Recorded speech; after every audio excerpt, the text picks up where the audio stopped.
Students, class 8 geography chapter 1 जो आपका remaining topic रह गया था, आज हम वो डिस्कस करने जा रहे हैं। Your topic is the conservation of resources.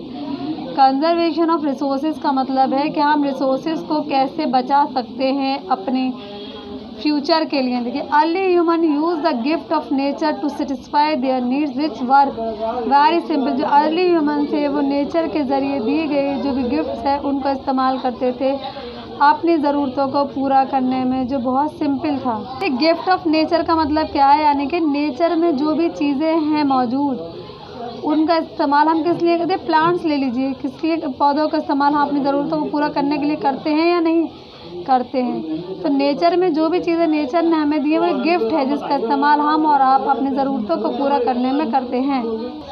जैसे जैसे आबादी बढ़ी और सोसाइटी प्रोग्रेस करने लगी, जैसे यानी कि जैसे जैसे डेवलपमेंट हुआ तो लोगों की जो ज़रूरियात थी वो भी कॉम्प्लेक्स हो गई।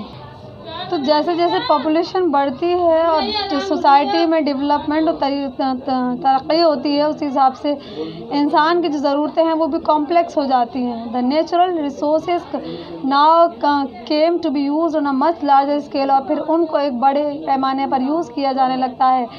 मिसयूज ऑफ और overuse of many valuable resources like soil and water has led to their degradation. जब कभी भी नेचुरल रिसोर्सेज का या किसी भी वैल्यूएबल रिसोर्सेज का गलत इस्तेमाल किया जाता है, जैसे मिट्टी है या पानी है, तो क्या होता है, इससे उनका डिग्रेडेशन होना शुरू हो जाता है, यानी कि उनकी कमी होना शुरू हो जाती है। इसीलिए हमेशा ये कहा जाता है कि नेचुरल रिसोर्सेज को हमें कंजर्व करना है, बचा के रखना है, उनका मिसयूज़ या ओवर यूज़ नहीं करना। Many plants and animal species have become endangered and are on the average of becoming extinct। बहुत सारे प्लांट और एनिमल स्पेसीज ऐसी हैं जो अब ख़त्म के कगार पर हैं और उनकी बहुत कम रह गई है क्वांटिटी में, यानी कि एकदम वो खात्मे के कगार पर हैं और कुछ स्पेसीज ख़त्म भी हो गई हैं। For any sort of development to take place, it is necessary to utilize resources। हम जानते हैं किसी भी तरह के डेवलपमेंट के लिए ज़रूरी है कि वहाँ पर मौजूद जो रिसोर्सेज है उनका प्रॉपर यूटिलाइजेशन होना चाहिए। However, over utilization and discriminate consumption of resources lead to disenvironment and socio-economic problems। जब कभी भी जो नेचुरल रिसोर्सेज होते हैं उनका ओवर यूटिलाइजेशन किया जाता है, इनडिस्क्रिमिनेट कंजप्शन होता है, तो उससे क्या होता है, एनवायरमेंटल और सोशो इकोनॉमिक प्रॉब्लम क्रिएट होती हैं। इसीलिए हमेशा ये कहा जाता है कि हम रिसोर्सेज का ओवर यूज़ और मिस यूज़ ना करें। Therefore we should use all natural resources wisely and in a well plan manner. इसीलिए कहा जाता है कि नेचुरल रिसोर्सेज को हम वाइजली और एक वेल प्लान मैनर में इस्तेमाल करें। Utilizing natural resources judiciously and giving them time to get replenished is called the conservation of resources. Natural resources को हमें एकदम प्लान के मैनर में, वेल प्लान मैनर में इस्तेमाल करना चाहिए और उसको टाइम देना चाहिए ताकि वो रिप्लेनिश हो सके, और इसी चीज़ को हम कहते हैं कंजर्वेशन ऑफ रिसोर्सेज। तो ये तरीका क्या कहलाता है, रिप्लेनिश होने का रिसोर्सेज का, conservation of resources.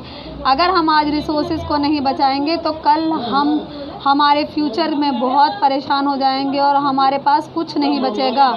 Sustainable development, I am going to discuss about the sustainable development means development that take place without damaging the environment. Sustainable development का मतलब है कि इस तरह का डेवलपमेंट और तरक्की जिससे एनवायरनमेंट को किसी तरह का कोई नुकसान ना पहुँचे, and which meet the needs of the present as well as preserve the resources for the future generation, और जिससे हमारी मौजूदा ज़रूरतें भी पूरी होती रहें, साथ ही साथ फ्यूचर जनरेशन के लिए भी हम उन रिसोर्सेज को बचा कर रख सकें। इस तरह के डेवलपमेंट को हम कहते हैं सस्टेनेबल डेवलपमेंट। अब हम आज आपका चैप्टर कंप्लीट हो चुका है। उसके बाद हम ये की टर्म्स हैं, productivity, conservation of resources and sustainable development, जो भी मैंने आपको समझाया है। अब हम आपकी एक्सरसाइज करेंगे।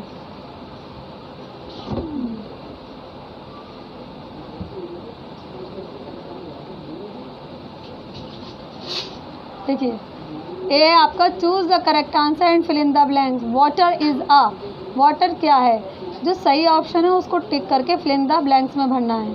फिल इन द ब्लैंक में लास्ट देख लीजिए आप, the rain forest of Amazon basin क्या है कि रीन्यूएबल रिसोर्स, इसको रीन्यूएबल पे टिक करके आपको fill in the blank fill करना है।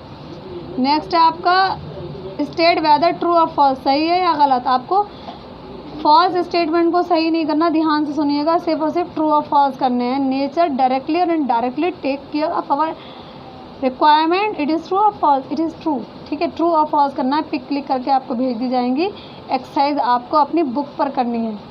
लास्ट आपका ट्रू फॉल्स है, प्रोडक्टिविटी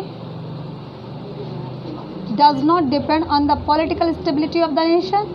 उसके बाद में मैचिंग है, ये भी बुक पे करनी है, आपको नंबर डालने हैं।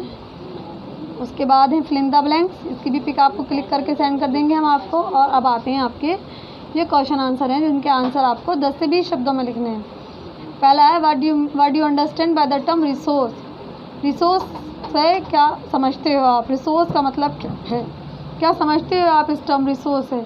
Name 3 factors that determine the use of resources. 3 उन फैक्टर्स के नाम लिखिए जिनसे रिसोर्सेज का जो इस्तेमाल है वो डिटरमाइन होता है। What are the 3 types of resources. Resources जो 3 तरह के होते हैं कौन कौन से हैं। नंबर 4 है name 2 minerals that can be recycle. उन 2 मिनरल्स के नाम लिखने हैं जिनको रिसाइकिल किया जा सकता है। क्वेश्चन 5 है what do you understand by a reserve. And the last question mention the factors on which productivity of resource depend. उन फैक्टर्स को बताइए जिन पर रिसोर्सेज की प्रोडक्टिविटी डिपेंड करती है। 50 to 70 वर्ड्स और 80 to 100 वर्ड्स वाले क्वेश्चन आंसर हम आपके नेक्स्ट वीडियो में डिस्कस करेंगे। यहाँ तक ये क्वेश्चन आंसर आपको कॉपी पर करने और एक्सरसाइज बुक पर। Thank you very much.